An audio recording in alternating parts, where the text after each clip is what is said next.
¿Cómo está? Comienza Temas del Día. De inmediato vamos a repasar nuestra pregunta en Twitter. La tenemos aquí en pantalla. La vamos a ver a continuación para que se sume a la participación de nuestra pregunta. Tiene que ver con Venezuela, el gobierno del presidente Maduro y partidos de oposición que abogan por la paz y la convivencia en Venezuela anunciaron acuerdos parciales e instalan una mesa de trabajo conjunto. ¿Cómo quedan los que optan por la intervención y el paramilitarismo? Opine.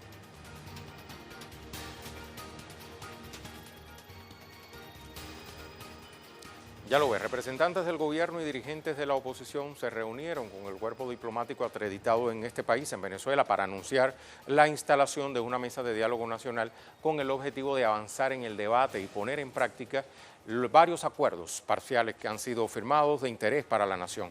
Ambos sectores anunciaron la conformación de una agenda de trabajo a futuro. Le vamos a ampliar en nuestro primer tema del día.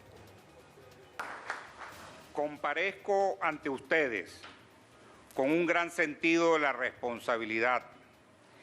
Es la responsabilidad de pensar en las necesidades de los venezolanos.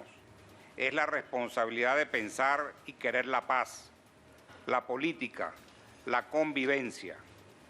Hemos decidido dar un paso adelante para recuperar el tiempo que por la incomprensión de muchos, la ambición de algunos y los errores de todos hemos perdido para Venezuela. A los venezolanos solo podemos ofrecerles un presente distinto del odio, la confrontación y las privaciones. A los gobiernos de la región y del mundo les pedimos que escuchen, valoren y respalden este camino de acuerdos, de reformas y de voluntad absoluta de democracia y de respeto a nuestra soberanía. Leonel Retamal nos tiene más precisiones desde Caracas. Te saludo, Leonel. ¿En qué contexto se da este anuncio? Hola, Rey, ¿qué tal? Muy buenas tardes. El contexto es todo un periodo ya largo de negociaciones, de conversaciones, de acercamientos entre las distintas oposiciones y el gobierno. Recordemos que ya se maneja una cifra de más de 600 llamados al diálogo que ha hecho el presidente Maduro. Y solo durante este año ya hemos conocido bastantes de estos intentos de establecer una conversación, un acercamiento en pos de Venezuela. Han dicho todas las partes que comparecieron hoy en esto que escuchábamos anteriormente. El ministro de Comunicación de Venezuela dijo, y leo textual: queda instalada la Mesa Nacional para las medidas que garanticen derechos políticos y socioeconómicos y permitan una salida enmarcada en la soberanía y la Constitución. Ese es el motivo principal que reúne a estas dirigentes de partidos de oposición con el gobierno para instalar esta mesa. Fueron 6 puntos principales los que lograron acordar y con los que se instaló la mesa. El primero es que el Partido Socialista Unido de Venezuela, que había salido, recordemos, de la Asamblea Nacional por encontrarse en desacato, retomará sus curules ahí, también el Gran Polo Patriótico. Luego se va a trabajar en una nueva conformación del Consejo Nacional Electoral. También hay una evaluación de la situación política y procesal de algunas personas detenidas para evaluar eventualmente su libertad. Va a trabajarse en un paquete de medidas económicas, principalmente que tenga que ver con el canje de petróleo por servicios básicos para la población venezolana como alimentos y comida. Y también acuerdo transversal sobre la protección y la reclamación de Venezuela sobre la Guayana Esequiba. Y por último, un rechazo a la aplicación de sanciones económicas contra Venezuela y una exigencia de levantamiento inmediato. Los puntos siguientes a trabajar durante esta mesa tienen que ver con una evaluación de la Asamblea Nacional y el desacato en que se encuentra y temas de reactivación económica principalmente que se seguirán trabajando de aquí en adelante. Pero todas las partes coincidieron en que este es un primer paso bastante sólido y que invitan a todos los sectores que están por el diálogo, por una salida pacífica y democrática dentro de la Constitución venezolana, a sumarse a este espacio y a seguir trabajando en esto que se ha creado hoy, que se ha lanzado aquí en Venezuela hoy, Rey. Muchísimas gracias, Leonel. El vicepresidente de Comunicación, Cultura y Turismo de Venezuela, Jorge Rodríguez, ofrecía declaraciones en este contexto. Lo tenemos. Y que lo sepa también el mundo entero a través de los honorables representantes del cuerpo diplomático aquí presente, que lleven a sus países nuestra disposición absoluta, la disposición absoluta del presidente Nicolás Maduro para mantener abiertas todas las puertas que deban mantenerse así para el diálogo, para la negociación, para el acuerdo, para la paz. Insistimos, no hemos cerrado ni cerraremos ninguna puerta, ninguna iniciativa para resolver entre venezolanos los asuntos que solo nos conciernen a las venezolanas y a los venezolanos. Hemos conformado una mesa nacional a fin de convenir acuerdos parciales, paso a paso, formada inicialmente por una delegación del Gobierno Nacional y representante de los partidos políticos MAS, Movimiento al Socialismo, Avanzada Progresista, Soluciones y Cambiemos, además de personalidades de la vida política, académica, económica y social de Venezuela. En esta mesa, el principio fundacional es el diálogo amplio, sin exclusiones, cuyo método se basa en los acuerdos parciales, abiertos y transparentes, a los cuales se podrán sumar todos los sectores representativos de la sociedad venezolana y las fuerzas políticas que lo deseen, a quienes extendemos una cordial invitación. Jorge Rodríguez detalló el contenido de los acuerdos parciales que han sido tomados. Incorporarán a la Asamblea Nacional la fracción parlamentaria del Partido Socialista Unido de Venezuela, PSUV, y las fracciones aliadas del Gobierno Nacional. Atender con prontitud y la urgencia del caso la nueva conformación del Centro Nacional Electoral y las garantías electorales que deben acompañar los procesos de votación. Exhortar al sistema de justicia mediante la Comisión de la Verdad para que acuerde medidas de solución de privación de libertad en aquellos casos en los que el ordenamiento jurídico venezolano así lo permita.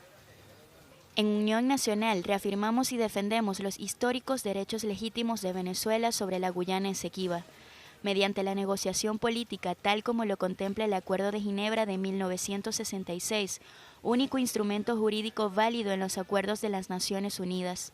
Rechazar la aplicación de sanciones económicas contra el país, violatorias del derecho internacional, y exigir el inmediato levantamiento de las mismas.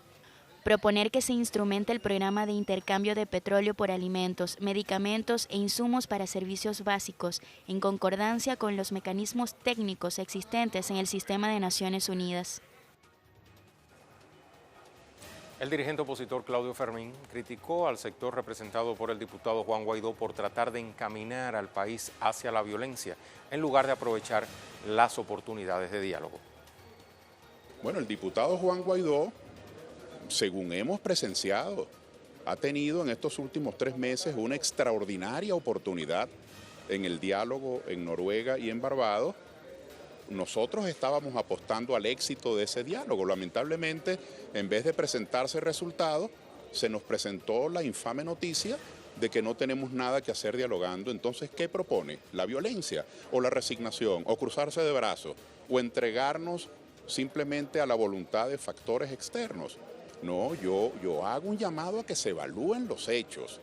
Esta presencia del gobierno y de factores de oposición, tenemos diferencias, muchísimas, pero Venezuela vale la pena. Vamos a revisar reacciones internacionales a través del Twitter. Por ejemplo, desde el Partido del Trabajo de México dice: saludamos con esperanza la firma del acuerdo de la Mesa de Diálogo Nacional entre gobierno y oposición venezolana. Condenamos cualquier intento de injerencia y las sanciones económicas contra el pueblo venezolano. No más Trump, no more Trump.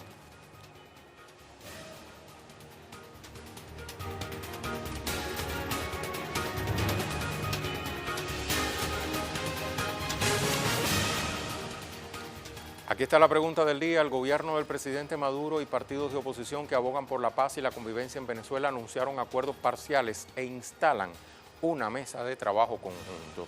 ¿Cómo quedan los que optan por la intervención y el paramilitarismo? Opine.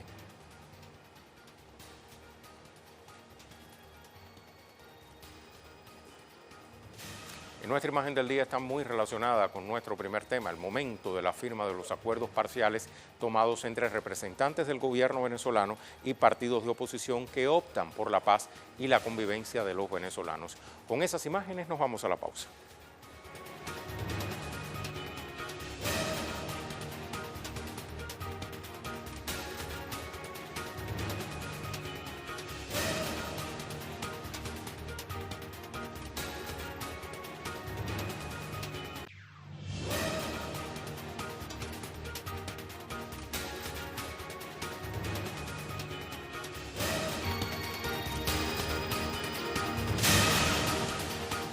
Otro candidato electoral cae bajo el velo de la violencia en Colombia. El aspirante a la alcaldía del municipio Tibú, Bernardo Betancur Orozco, fue asesinado este domingo. Con esto, la ola de crímenes crece contra los líderes políticos en el contexto de las elecciones del 27 de octubre. Más en nuestro segundo tema del día.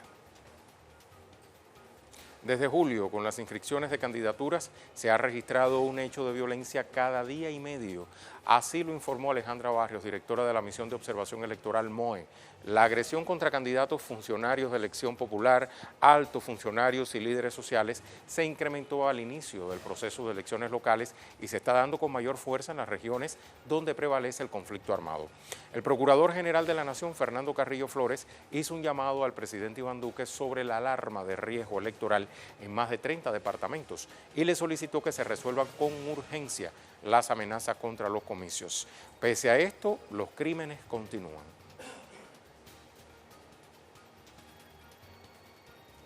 Hernán Tobar nos tiene mucho más. Adelante, Hernán, ¿cómo estás? Gracias, Caracas. Y sí, efectivamente, la violencia política en el país no cesa y por el contrario se incrementa. En lo que va corrido los últimos 2 meses han sido asesinados 7 candidatos a corporaciones públicas para las próximas elecciones que se deben cumplir el 27 de octubre. Nos referimos a Bernardo Betancur, candidato a la alcaldía de Tibú Norte de Santander, que cuando se encontraba en una correría haciendo campaña política fue ultimado por hombres desconocidos. Recordemos algunas cifras que nos ofrece la Misión de Observación Electoral. Ellos aseguran que son más de 24 hechos de violencia contra líderes políticos y candidatos en Colombia. También hacen un llamado a las autoridades para que refuercen las medidas de seguridad a los candidatos que se postulan para las próximas elecciones.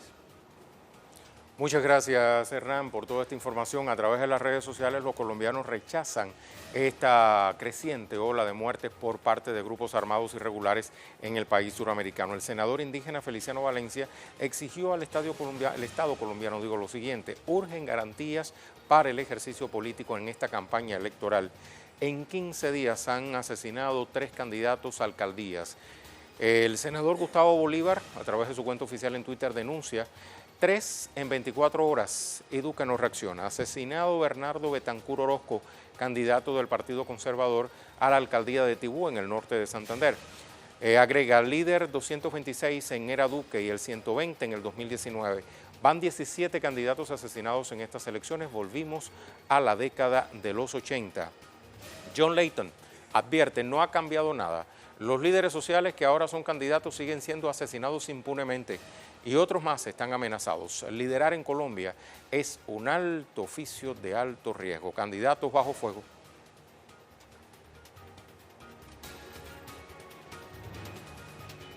Vamos a repasar algunos datos sobre esta imparable agresión a líderes políticos y candidatos electorales. La Defensoría del Pueblo ha denunciado que el 36% de los municipios del país está en riesgo electoral. Entre el 1 de enero y el 4 de septiembre, la oficina del Ombudsman registró 15 homicidios, 192 amenazas contra candidatos y personas involucradas en campañas electorales. Según un informe de la Misión de Observación Electoral, la MOE, entre octubre del año pasado y mayo del año en curso, se han presentado 228 hechos de violencia contra líderes políticos, sociales o comunales. Esto se ha traducido en homicidios en el 29% de los casos. Entre el 27 de octubre del 2018 y el 27 de agosto del corriente, la MOE registró hechos violentos contra 364 líderes políticos, sociales y comunales. De esos, 91 líderes políticos han sido asesinados desde el inicio del calendario electoral.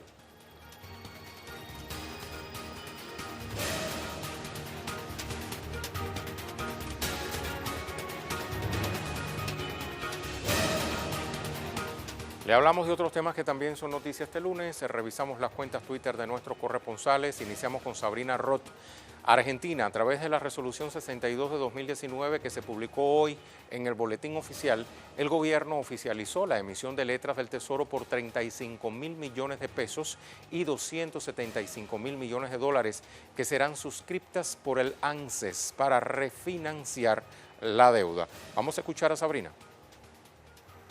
A través de una resolución conjunta de las Secretarías de Hacienda y Finanzas, el gobierno oficializó en el día de hoy la emisión de letras del Tesoro por 35.000 millones de pesos y 275 millones de dólares. Esto es un total de alrededor de 900 millones de dólares que serán suscriptos por el Fondo de Garantía de Sustentabilidad que administra el ANSES, la Administración Nacional de Seguridad Social de la República Argentina. De esta manera, con los mercados cerrados y la duda respecto si el fondo desembolsará finalmente los 5.400 millones de dólares que estaban previstos para el mes de septiembre, el gobierno busca rearmar su programa financiero para cumplir con los compromisos asumidos en materia de deuda. Una medida que había cuestionado en años anteriores, en las gestiones anteriores. El gobierno finalmente toma este dinero del ANSES para rearmar el programa financiero, como decíamos, y asumir los compromisos frente al cierre de los mercados y la puesta en duda, como señalábamos, del desembolso del Fondo Monetario Internacional. Gracias a Sabrina. Aquí tenemos el tuit de Verónica. Verónica Insausti. Ahora, campesinos del Braem concentrados en Plaza Central. Lo mismo ocurre en otras provincias de Marcos, región sur, en Perú. Ahí hay una consigna: agro sí, mina no. Puede mandar una amenaza de una erradicación forzosa sin haber implementado una estrategia de desarrollo en el Braem, sin haber cumplido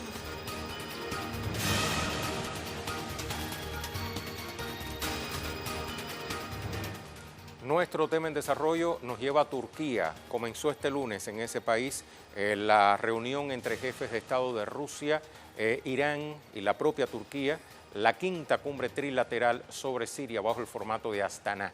Aitor Chavarri nos tiene los pormenores. Te saludo, Aitor, desde Ankara. Hola a toda la audiencia de Telesur. Ayer por la tarde en Ankara, Erdogan, Rouhani y Putin se reunieron durante varias horas para discutir cuáles son los objetivos que hay que llevar adelante en Siria para llegar a la paz. En la rueda de prensa que se dio posteriormente, cada uno de los mandatarios insistió en su mensaje. Por ejemplo, Rouhani se centró mucho en la independencia de Siria y dijo varias veces, dejó claro que Siria es independiente y que ningún gobierno del mundo tiene el derecho de entrar en sus fronteras y hacer lo que quiera. Putin, por su parte, se centró mucho en el antiterrorismo. Cree que hay zonas en Siria donde todavía hay terrorismo y cree que lo importante sería acabar con él. Erdogan, por su parte, habló sobre los derechos de los refugiados que mayoritariamente están en Turquía y, por su parte, está claro que tienen todo el derecho del mundo de volver a Siria, a una Siria en paz. Por lo que parece que los tres mandatarios llegaron a acuerdos que no sé si se podrán llevar adelante o no, aún no se sabe, pero acuerdos positivos en favor de la paz en Siria. Devolvemos la conexión al estudio. Gracias, Aitor. Vamos entonces a la pregunta del día. Tenemos respuestas, las repasamos.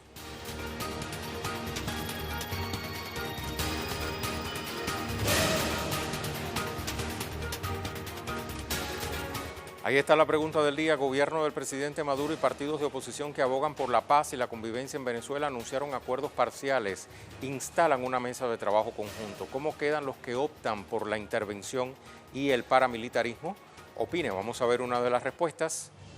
Esta del dragón rojo y negro. Dice: una vez más, el presidente Maduro ha demostrado que la paz es la única herramienta para salir de la problemática. Ahí demuestra que los que optan por la intervención quedan como locos porque no pudieron ni podrán. Viva la paz de América. Otra más. Wilmer dice: los mal llamados partidos políticos de oposición que apuestan por el paramilitarismo pasarán al olvido y repudiados por la mayoría de los venezolanos que militan en sus filas porque nuestra patria es de paz. Tercera respuesta. Eva Luna dice: como Pacheco quedaron, vestidos sin ir al baile. Éxitos, la fuerza del pueblo venezolano, patriota y chavista merece la paz. Venezuela pa'lante. Y por último, vamos a ver la respuesta de Orlando. Dice, como psicóticos enfermos de poder y dinero que hacen y dicen lo que sea por vender su patria. Cárcel a los golpistas, ya basta de impunidad para los traidores y corruptos que marchitan la libertad del pueblo y quebrantan las leyes que los protegen. Opinión Venezuela. Muchísimas gracias.